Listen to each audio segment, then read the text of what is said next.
Within Gairloch woods lurks a beast few have seen, all covered with moss and leaves of dark green. If you meet this nymph with its hair of black hue, you'll meet the last of the fairies, the shy Gille Dubh. So it was that the lassie Jessie McCrae met the rarest of fairies on one fateful day. When wandering wild around in the trees, Jessie was filled with dread and unease. Lost in the woods, her sobs and cries grew, till the sound of her bawling awoke Gille Dubh.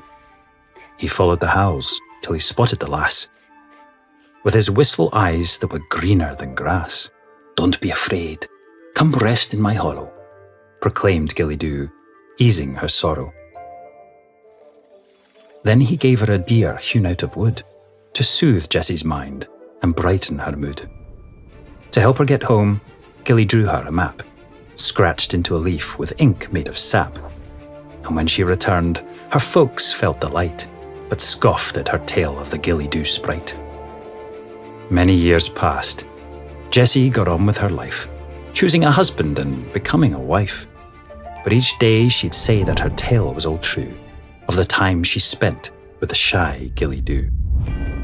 But the Laird of Gairloch caught wind of her story, and knew hunting a fairy would bring him such glory. So he declared a plan that filled Jessie with dread. "I'll capture that imp, whether living or dead."